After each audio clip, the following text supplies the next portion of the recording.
உலகெங்கிலும் நடக்கும் முக்கிய நிகழ்வுகளை குறுஞ்செய்தி வடிவத்தில் தெரிந்து கொள்ள ஆதன் செயலியை டவுன்லோட் செய்யுங்கள். ஆதன் செயலியை டவுன்லோட் செய்ய டிஸ்கிரிப்ஷனில் உள்ள லிங்கை கிளிக் செய்யவும். ஏன் தமிழ்நாடுல அந்த மாதிரி முக்கியமான கோயில்கள் இல்லையா, இல்ல தமிழ்நாட்டுல அப்படிப்பட்ட கோயில்களே இல்லையா? ஏன் அவ்வளோ இம்பார்ட்டன்ஸ் கொடுக்குறீங்கன்னு எனக்கு தெரியல. நார்த் இந்தியாவில் இருக்க கோயில்களுக்கு குண்டு சட்டியிலேயே குதிரை ஓடக்கூடாது. யாது முறை யாவரும் கீழே. இங்க யாருமே வந்து பாத்தீங்கன்னா தமிழ் ஹிந்தி அப்படிலாம் இல்லாம நம்ம எல்லாருமே ஒண்ணு. இந்த உலகத்துல பிறந்துட்டாலே எல்லாருமே ஒண்ணுதான். அவன் ஹிந்தி பேசுறான், நம்ம தமிழ் பேசுறான். கோவிலை பத்தி போடுறதை விட அமானுஷங்களை பத்தி போடுற வீடியோஸ் வந்து ரொம்ப இன்ட்ரெஸ்டிங்கா இருக்கு, லைவ்லியா இருக்கு. நீங்க இதெல்லாம் லைவா எக்ஸ்பீரியன்ஸ் பண்ணி போடுறீங்களா இல்ல கேட்ட அனுபவத்துல பேசிட்டு இருக்கீங்களா? இதை தாண்டி மிஸ்டீரியஸா இதுக்கு மேல நம்ம கண்டென்ஸ் பண்ண போறது இல்ல. எனக்கு அதை கேள்விப்படும் போது ஒரு கியூரியாசிட்டி இருக்கும். எனக்கு என்னன்னா கொஞ்சம் அவசர புத்தி உண்டு. அதனால உடனே ஸ்பாட்டுக்கு போயிடுவேன். டேட்டாஸ் எல்லாமே வெரிஃபை பண்ணதுக்கு அப்புறம் தான் வீடியோ பண்ணுவேன். கண்டடைகிற கோயில்களோட வரலாறுகள் அதை வந்து நீங்க எங்க இருந்து எடுக்கிறீங்க? இப்போ அங்க நீங்க ஊர் மக்களோட போய் நீங்க பேசி அதை வாங்குறீங்களா, இல்ல அந்த கோயிலை பத்தின ரிசர்ச் ஏதாவது பண்றீங்களா? வரலாறு அதெல்லாம் வந்து பாத்தீங்கன்னா இப்போ கல்வெட்டு குறிப்புகள்லாம் இருக்கு. இதெல்லாம் வந்து பிரிட்டிஷ் பீரியட்லயே அவங்க ரெக்கார்ட் பண்ணிட்டாங்க. எபிகிராபிகா இண்டிகான்னு சொல்லிட்டு நீங்களே வந்து நீங்க ஆர்கியாலஜிக்கல் சைட்ல போய் நீங்க பார்க்கலாம். கோயிலுடைய புராணங்கள் வந்து பாத்தீங்கன்னா மேக்சிமம் அந்த கோயிலே பழங்காலத்தில் உள்ள சிவன் கோயில், பார்க்க முடியாத சிவன் கோயில் எல்லாம் நீங்க போறீங்க. இந்த பழமையான கோயில் வந்து இங்கதான் இருக்கு அப்படிங்கிறது உங்களுக்கு எப்படி தெரிய வருது? நீங்க எப்படி அதை கண்டுபிடிக்கிறீங்க? ஏன்னா எனக்கு சொல்றது என்னன்னு பாத்தீங்கன்னா எக்ஸஸ் தான். அதாவது ஒரு ஐயர் என்ன பேசணுமோ அது சின்ன பசங்க சொல்றாங்க. நீங்க ஏதாவது அதை கொஞ்சம் ரெடி பண்ணி கொடுத்துட்டு போங்கன்னா அப்புறம் நாங்க எங்க பசங்க டெய்லி ஒரு பசங்க வந்து ஒருவேளை பூஜை நாங்க சிவனுக்கு பண்றோம்ன்றாங்க. அந்த மாதிரி சஜஷன் தான். எனக்கு ஒரு இடமா வந்து கூப்பிடுறாங்க. இந்த நிகழ்ச்சியில வந்து ஒரு விஷயம் நாங்க கொண்டு வந்திருக்கோம். என்ன அப்படின்னு பாத்தீங்கன்னா, நிறைய நாங்க மக்கள் கிட்ட போய் அவங்கவுங்க இந்த விஷயங்களை பத்தி என்ன நினைக்கிறீங்க, ஸோ ஒரு வீடியோ நீங்க பாக்குறீங்க அப்படின்னா என்ன உங்களுக்கு தோணும் அப்படிங்கறத நம்ம கேட்டு எடுத்துட்டு வருவோம். ஸோ அதற்கு உங்களுடைய பதில்கள் வந்து நம்ம கேட்போம். ஸோ இப்ப உங்களோட வீடியோக்கள் வந்து ஃபாலோ பண்றவங்க கிட்டயே நாங்க நிறைய அவங்கள பத்தி நீங்க என்ன நினைக்கிறீங்க, அவங்க கிட்ட நீங்க என்ன கேட்கணும் அப்படின்னு நினைக்கிறீங்க அப்படிங்கிற ஒரு 4 பைட்ஸ் எடுத்துட்டு வந்திருக்கோம். ஸோ நான் ஒவ்வொருத்தருக்கும் போட்டு காட்டுறேன். ஸோ நீங்க அதுக்கு என்ன கமெண்ட்ஸ் கொடுக்குறீங்க அப்படின்னு. நான் உங்களோட வீடியோஸ் எல்லாம் நிறைய பார்த்துருக்கேன். நீங்கள் மட்டும் இல்லை, நான் பார்த்த முக்காசி பேர்லாம் பார்த்தீங்கன்னா வந்து இந்த நார்த் இந்தியாவில் இருக்கிற காஷி இல்லை கேதார்நாத் அப்படிப்பட்ட கோயில்களை மட்டும்தான் காட்டுறீங்க. ஏன் தமிழ்நாட்டில் அந்த மாதிரி முக்கியமான கோயில்கள் இல்லையா, இல்லை தமிழ்நாட்டில் அப்படிப்பட்ட கோயில்களே இல்லையா? ஏன் அவ்வளோ இம்பார்ட்டன்ஸ் கொடுக்குறீங்கன்னு எனக்கு தெரியல நார்த் இந்தியாவில் இருக்க கோயில்களுக்கு. ஸோ நார்த் இந்தியா கோயிலுக்கு வந்து ஏன் இம்பார்ட்டன்ஸ் கொடுக்குறேன்னா, அங்கே வந்து பார்த்தீங்கன்னா நிறைய விஷயங்கள் இருக்கு. நாலேஜ் வந்து நம்ம நிறைய தெரிஞ்சுக்கலாம். ஏகப்பட்டதான் சொன்னேன்ல, நான் முன்னாடியே எல்லாமே உங்களுக்கு சொல்லிட்டேன். பட் இருந்தாலுமே சொல்றேன், எல்லாருமே பார்க்கணும்னு தான் எல்லாருக்குமே ஆசை. இப்ப கேதார்நாத்ன்றது வந்து பாத்தீங்கன்னா ஒரு சாதாரண ஒரு இடம் கிடையாது. அது மிகப்பெரிய ஒரு டெரைன். அதுல வந்து நம்ம போறதுக்கு வந்து பாத்தீங்கன்னா அவ்வளவு சீக்கிரமாலாம் நம்ம போக முடியாது. அது ஒரு மிகப்பெரிய ஒரு மேஜிக் வேர்ல்டுன்னே சொல்லலாம். அங்க போய் நின்னா உங்களை அறியாமலே உங்களுக்கு எல்லாமே நடக்கும் அங்க. ஸோ அந்த மாதிரி வந்து கேதார்நாத் வந்து கண்டிப்பா எல்லாரோட ட்ரீம். லடாக் எப்படி வந்து பாத்தீங்கன்னா ஒரு ட்ரீமோ, அதே மாதிரி நார்த் சைட்ல வந்து கேதார்நாத் வந்து மிகப்பெரிய ட்ரீம் எல்லாருக்குமே. நீங்க நிறைய ஃபேஸ்புக்கு இதெல்லாம் நீங்க பார்த்தாலே உங்களுக்கு தெரியும். ஸோ அதுல வந்து கண்டிப்பா வந்து பாத்தீங்கன்னா கேதார்நாத் இருக்கும். எதுக்கு கோவா, எதுக்கு லடாக்கு, நான் கைலாஷ், கேதார்நாத் இருக்கும். ஸோ அந்த மாதிரி ஒவ்வொரு ஸ்பிரிச்சுவல் ஃபாலோ பண்றவங்க இந்த மாதிரி இந்த கேதார்நாத் அண்ட் இந்த காசி இந்த மாதிரிலாம் பார்க்கணும்னு ஆசைப்படுவாங்க. அதே மாதிரி வந்து பாத்தீங்கன்னா ஏன் நான் வந்து நார்த்ல காசிக்கு போனேன் அப்படின்னு கேட்டா, நிறைய பேர் வந்து எப்படி சொல்றாங்கன்னா, இந்த சின்ன வயசுலயே வந்து போனா காசிக்கு போன நீ என்ன அவ்வளவுதான், நீ சாமியாரு அப்படி இப்படின்னு கலாய்க்கிறாங்க. ஆனா நீங்க காசிக்கு போய் பாத்தீங்கன்னா முக்காவாசி பேர் பாத்தீங்கன்னா என்னை விட கம்மி வயசுல இருக்கவங்க தான் அங்க சுத்திட்டு இருக்காங்க. நீங்க போனீங்கன்னா அங்க வந்து ஒருத்தங்களை கூட வயசானவங்களை வந்து அவ்வளவா ஃபைன் பண்ண முடியாது. வயசு என்ன வயசானவங்க மீன்ஸ் லைக் வந்து என் வயசெல்லாம் நான் சொல்ல முடியாது. அவர் யூத்தாமா, என் வயசெல்லாம் நான் சொல்ல முடியாது.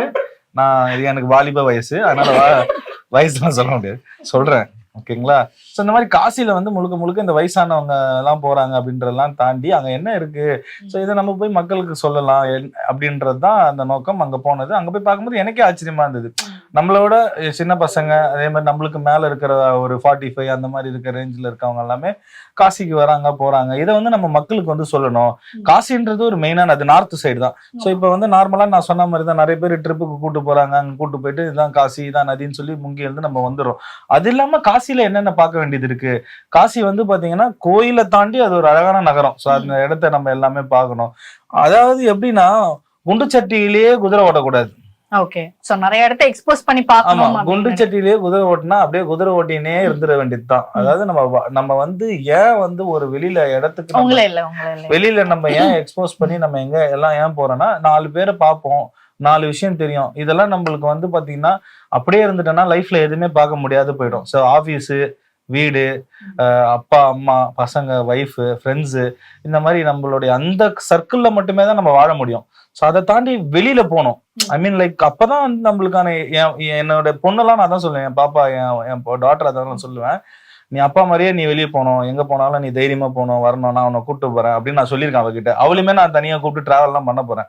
ஸோ இந்த மாதிரி விஷயங்கள்லாம் நிறைய தெரிஞ்சுக்கும் போது they can get more knowledge. அவங்களுக்கு வந்து நல்ல நாலேஜ் தெரியும், நிறைய பீப்புள்ஸ் பார்ப்பாங்க, பயம் வராது, சந்தோஷமா இருக்கலாம். அந்த இதெல்லாம் இப்போ பக்கத்து தெருக்கு போறதுக்கே பாதி பேருக்கு வழி தெரியாது.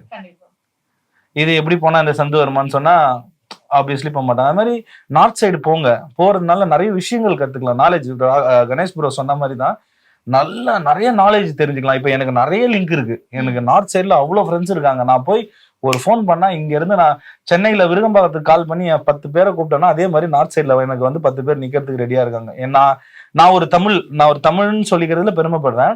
அதே சமயத்துல இப்ப நான் நார்த் சைடு போறேன்னா அங்க இருக்கிற நாகா பாபாஸு, சாதுஸு, இவங்க எல்லாமே நான் இவ்வளவு பழக்கப்படுத்தி வச்சிருக்கேன்னா என்ன காரணம்?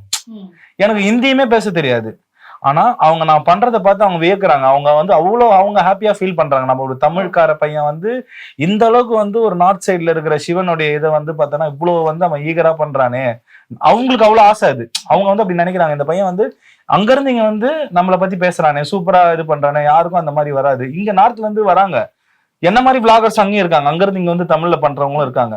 அந்த மாதிரி இது ஒரு கண்டிப்பா எல்லாருமே நார்த் சைட் டிராவல் பண்ணணும். என்ன கேட்டா அது வந்து பாத்தீங்கன்னா ஒரு ஹெல்த்தி, நிறைய விஷயங்கள் தெரிஞ்சுக்கலாம். இப்ப நீங்க உங்களுக்கு தெரிஞ்சது வெறும் கேதார்நாத், காசி தான். ஆனா அதை விட 5 கைலாஷ், ஏகப்பட்ட விஷயம் இருக்குது பாக்குறதுக்கு, சொல்றது. சார்தாம், 5 கைலாஷ் இருக்கு. 5 கைலாஷ்லயே மானசரோவர், கின்னூர் கைலாஷ், அப்புறம் ஆதி கைலாஷ், அந்த மாதிரி ஏகப்பட்ட விஷயங்கள்லாம் இருக்கு. அடுத்த வருஷம்லாம் அதெல்லாம் நம்ம இந்தியாலே யாருமே பண்ணல, நம்ம தான் பண்ண போறோம். அதெல்லாம் வந்து பாத்தீங்கன்னா கின்னூர் கைலாஷ்லாம் வந்து பாத்தீங்கன்னா வாழ்வா சாவுதான். அதெல்லாம் வாழ்வா சாவாதான் போயிட்டு வரும். அதெல்லாம் நம்ம வந்து நான் சொன்ன மாதிரி உடம்பு இதெல்லாம் ட்ரை பண்ணோம். ஒவ்வொரு தமிழ்நாட்டுல இருக்கிற ஒவ்வொருத்தங்களும் எல்லா நாடு போறாங்க. கணியன் பூங்கன்றனார் தான் சொன்னாரு, யாதும் ஊரே யாவரும் கேளேர்னு ஐயா தான் கணியன் பூங்கன்றனார் சொன்னாரு. அதை பார்த்து ஐயா சொன்ன பிறகுதான் நிறைய பேருக்கு அது பல இடத்துல வந்து பாத்தீங்கன்னா ரொம்ப பரிச்சயமாச்சு. அப்துல் கலாம் ஐயா சொன்ன பிறகுதான். அந்த மாதிரிதான் யாதும் ஊரே யாவரும் கேளேர். இங்க யாருமே வந்து பாத்தீங்கன்னா தமிழ், ஹிந்தி அப்படிலாம் இல்லாம நம்ம எல்லாருமே ஒண்ணு. இந்த உலகத்துல பிறந்துட்டாலே எல்லாருமே ஒண்ணுதான். அவன் ஹிந்தி பேசுறான், நம்ம தமிழ் பேசுறோம். அவனுக்கும் மூக்கு இருக்கு, நம்மளுக்கும் மூக்கு. அதே மாதிரிதான் we are all humans, respect each and everybody. எல்லாருமே சமம் இந்த உலகத்துல. அதனால எல்லாருமே எல்லா இடத்துக்கும் போங்க, தப்பே கிடையாது. அதுதான் நான் நார்த் சைட் போறதுக்கான காரணம். நீங்க கோவில்களை பத்தியும் வீடியோஸ் போடுறீங்க, அமானுஷங்களை பத்தியும் வீடியோஸ் போடுறீங்க. பட் கோவிலை பத்தி போடுறதை விட அமானுஷங்களை பத்தி போடுற வீடியோஸ் வந்து ரொம்ப இன்ட்ரெஸ்டிங்கா இருக்கு, லைவ்லியா இருக்கு. நீங்க இதெல்லாம் லைவா எக்ஸ்பீரியன்ஸ் பண்ணி போடுறீங்களா இல்ல கேட்ட அனுபவத்துல பேசிட்டு இருக்கீங்களா? நம்ம ஏதோ ஒரு பேப்பர் கட்டிங்ஸ்ல எங்கேயோ ஒரு விஷயங்கள் ஜஸ்ட் பாஸ் ஆயிரும். அதை வந்து பெரும்பாலும் யாரும் கவனிச்சிருக்க மாட்டாங்க. நான் மோஸ்ட்லி வந்து நிறைய டைம் எடுத்துக்கிறது எதுக்குன்னா அந்த மாதிரி விஷயங்கள், அதாவது இப்ப கிடையாது. இப்ப நான் முழுக்க நான் அடுத்த டைமென்ஷனுக்குள்ள போறேன். இனி வந்து முழுக்க கடவுளின் புகழையும் ஒரு கோயிலின் நோக்கத்தையும் அது ஏன் அடுத்தவங்களுக்கு தேவை அப்படிங்கறத பத்தி தான் நம்மளுடைய சேனல் பேச போகுது. இதை தாண்டி மிஸ்டீரியஸா இதுக்கு மேல நம்ம கண்டென்ட்ஸ் பண்ண போறது இல்லை. பட் இதெல்லாம் ஏன் அப்படின்னா அந்த டைம்ல அந்த விஷயம் நமக்கு வந்து என்ன இது உண்மையா அப்படின்னு இப்ப பாக்குறவங்களுக்கு எப்படி ஒரு கியூரியாசிட்டி வருது, அந்த மாதிரி எனக்கு அதை கேள்விப்படும் போது ஒரு கியூரியாசிட்டி இருக்கும். ஏன்னா என்னன்னா கொஞ்சம் அவசர புத்தி உண்டு. அதனால உடனே ஸ்பாட்டுக்கு போயிடுவேன். அண்ட் டேட்டாஸ் எல்லாமே வெரிஃபை பண்ணதுக்கு அப்புறம் தான் வீடியோ பண்ணுவேன். ஏன்னா குறைஞ்சபட்சம் ஒரு 4 பேர் 5 பேர்கிட்டயாச்சும் அங்க போய் பேசுவேன். பேசிட்டு அவங்களோட ஒப்பீனியன் என்ன அப்படின்னு தெரிஞ்சுப்பேன். அதுக்கப்புறம் தான் அந்த ஊர் சம்மந்தப்பட்டவங்க கிட்ட போய் பேச ஆரம்பிப்பேன். ஏன்னா அவங்க நம்மகிட்ட என்ன வேணாலும் சொல்லலாம். ஸோ அது ஒரு இதாக நினச்சிட்டு வரும். அதனால அவுட்டர்லேயும் நம்ம என்கொயரி பண்ணுவோம், ப்ளஸ் அந்த ஊரில் இருக்கவங்ககிட்ட என்கொயரி பண்ணுவோம். ரெண்டாவது இது எல்லாருக்கும் பார்க்கறதுக்கு லைவ்லியா இருக்கிறதுக்கு ரீசன் வந்து இது நம்ம ஊர்ல நடக்கிற விஷயங்கிறதுனால அந்த ஒரு லைவ்லினஸ் கிடைக்குது பார்க்கும் போதும் கேட்கும் போதும். ஸோ அவ்வளோதான். இதுக்கு மேலே வந்து அந்த மாதிரி வீடியோஸ் வராது மேக்ஸிமம். இதுக்கு மேலே முழுக்க ஒன்லி டெம்பிள்ஸ் டிவைனாவும் ஹிஸ்டாரிக்கலாவும் இருக்கும். Love you bro. ஸோ நடுவுல திரும்பி எப்பயாவது ஏதாவது கிடைச்சா வேணா வாய்ப்பு இருந்தா அது ஷேர் பண்ணிக்கக்கூடிய அளவுக்கு முக்கியம். ஒரு ரசிகர் இருக்காரு, அவரே பண்ணுவாரு. தப்பு இல்ல, இது ஒரு அவரு அண்ணா நான் பண்றேன் இல்லதான். பட் ஆனா அது ஓகே ப்ரோ. இப்ப போற ட்ரிப்புக்கே டைம் சரியா இருக்கும் ப்ரோ, எங்கேயும் நகர முடியாது. நான் பண்றேன், உங்க குறைய நான் மக்களே நான் பண்றேன். வேணா தனியா ஒரு ரைடே பண்ணலாம், ஆல் ஓவர் தமிழ்நாடு மிஸ்டரி ரைட்னே ஒண்ணு போலாம். அடுத்தது நம்ம போயிடலாம். இப்போ நீங்க நிறைய கோயில்களுக்கு போறீங்க, அதாவது கூகுள் மேப்லலாம் கூட கண்டுபிடிக்க முடியாத இல்லாத கோவில்களுக்கு எல்லாம் போறீங்க. இப்போ இந்த இடங்களெல்லாம் நீங்க எப்படி கண்டடைறீங்க, எப்படி சோர்ஸ் பண்றீங்க? அதை பத்தின இன்ஃபர்மேஷன்ஸ் உங்களுக்கு யாராவது கொடுக்குறாங்களா, இல்ல நீங்களா அதுக்கு ஏதாவது ஒரு ஒர்க் பண்றீங்களா? இன்னொன்னு, அந்த நீங்க கண்டடைகிற கோயில்களோட வரலாறுகள் அதை வந்து நீங்க எங்க இருந்து எடுக்கிறீங்க? இப்போ அங்க நீங்க ஊர் மக்களோட போய் நீங்க பேசி அதை வாங்குறீங்களா, இல்ல அந்த கோயிலை பத்தின ரிசர்ச் ஏதாவது பண்றீங்களா? அவர் கேட்ட கேள்விக்கு பதில் என்னன்னா, தெரியாத இடத்துக்குலாம் போறது வந்து மக்கள் சொல்லிதான், நம்மளா போய் கண்டுபிடிக்க முடியாது, எதுவும் கண்டுபிடிக்கிறது சாத்தியம் கிடையாது. யாராச்சும் அங்க இருக்கிற மக்கள் சொல்றதுதான் வரலாறு. அதெல்லாம் வந்து பாத்தீங்கன்னா இப்போ கல்வெட்டு குறிப்புகள்லாம் இருக்கு, இதெல்லாம் வந்து பிரிட்டிஷ் பீரியட்லயே அவங்க ரெக்கார்ட் பண்ணிட்டாங்க. ரெக்கார்ட் பண்ணிட்டு நீங்க எபிகிராபிகா இண்டிகான்னு சொல்லிட்டு நீங்களே வந்து நீங்க ஆர்கியாலஜிக்கல் சைட்ல போய் நீங்க பார்க்கலாம், பார்த்து நீங்களே அதை பார்த்து நீங்களே கண்டுபிடிக்கலாம். அதை தவிர்த்து நிறைய புத்தகங்கள் இருக்கு, நிறைய புக்ஸ் இருக்கு. கோயிலுடைய புராணங்கள் வந்து பாத்தீங்கன்னா மேக்சிமம் அந்த கோயிலே தெரிய வரும். அது மாதிரிதான் தெரியாத கோயில்கள்லாம் அந்த மாதிரிதான் எல்லார்கிட்டையும் கேட்டு சொல்லி அந்த மாதிரிதான் போறது. சில நம்பிக்கைகள் வந்து அங்க போய் அவங்க மக்கள் கிட்ட கேட்டு இதெல்லாம் இருக்கா இப்படியா அப்படின்னு கேட்டு அதையும் சொல்றது, அவ்வளவுதான். சிவன் கோயிலுக்கு போய் அங்க இருந்து விளாக் பண்ணுவீங்க. பட் ஸ்பெசிபிக்கா பாத்தீங்கன்னா பழங்காலத்துல உள்ள சிவன் கோயில், பார்க்க முடியாத சிவன் கோயில் எல்லாம் நீங்க போறீங்க. இந்த பழமையான கோயில் வந்து இங்கதான் இருக்கு அப்படிங்கிறது உங்களுக்கு எப்படி தெரிய வருது? நீங்க எப்படி அதை கண்டுபிடிக்கிறீங்க? சஜஷன் தான் மேடம். இப்ப நான் ஒரு பழைய காலத்து சிவன் கோவிலுக்கு வந்து நான் ஃபர்ஸ்ட் ஒரு கோவிலுக்கு போனேன். எனக்கு அது மூலியமா வந்து ஒரு 5 கோவில் சொன்னாங்க ஒரு கிராமத்துல. அந்த ஒரே கிராமத்துல பாத்தீங்கன்னா ஒரு கோவில் 2 கோவில் மட்டும் இல்ல, நிறைய பாலடைஞ்ச சிவன் கோவில் நிறைய இருக்கு. இப்போ ஒரு கிராமம் இருக்குன்னு வச்சுக்கோங்க, அங்க இருக்க ஏன்னா எனக்கு சொல்றது என்னன்னு பாத்தீங்கன்னா யங்ஸ்டர்ஸ் தான், பசங்க தான், சின்ன பசங்க தான். பெரிய பெரிய கோவில்லாம் வந்து பாக்குறத விட எங்க ஊர்லயும் எங்க தோட்டத்துலயும் எங்க கிராமத்துல சிவலிங்கம் இருக்கான்னா வந்து பாருங்க, நான் வந்து உங்களால முடிஞ்ச உதவி பண்ணிட்டு போங்க, அதுக்கப்புறம் நாங்க பாத்துக்கிறோம்ன்றாங்க. அதாவது ஒரு ஐயர் என்ன பேசணுமோ அது சின்ன பசங்க சொல்றாங்க, நீங்க ஏதாவது அதை கொஞ்சம் ரெடி பண்ணி கொடுத்துட்டு போங்கன்னா அப்புறம் நாங்க எங்க பசங்க டெய்லி ஒரு பசங்க வந்து ஒருவேளை பூஜை நாங்க சிவனுக்கு பண்றோம்ன்றாங்க. அது மாதிரி சஜஷன் தான். எனக்கு ஒரு இடமா வந்து கூப்பிடுறாங்க, அவங்க கூப்பிடுறத விட ஒரு இடத்துல வந்து சிவனே வந்து நம்மளை கூப்பிடுறது நான் நினைப்பேன். ஒரு இடம் நான் போற இடத்துலமா நான் அபிஷேகம் பண்றதுனால வந்து ஒரு இடத்துல வந்து அவர் கூப்பிடுறாரு, என் மூலியமா ஒரு 10 பேருக்கு தெரிய வருதுன்றது எனக்கு அது ரொம்ப பெரிய சந்தோஷம். சோ நிகழ்ச்சியில வந்து நம்ம நிறைய விஷயங்கள் பேசணும், நிறைய ஆன்மீகம் ரீதியாகவும் நிறைய விஷயங்கள் ஷேர் பண்ணிக்கிட்டீங்க. அது மட்டும் இல்லாம நீங்க நிறைய வீடியோஸ்ல சொல்லாததை கூட இந்த ஒரு நிகழ்ச்சியில நிறைய பகிர்ந்துக்கிட்டீங்க அப்படின்னு நான் நினைக்கிறேன். கண்டிப்பா உங்களுடைய ஃபேன்ஸ் ஆகட்டும் இந்த நிகழ்ச்சியில நிறைய பேர் வந்து நிறைய விஷயங்கள் கத்துக்குவாங்க.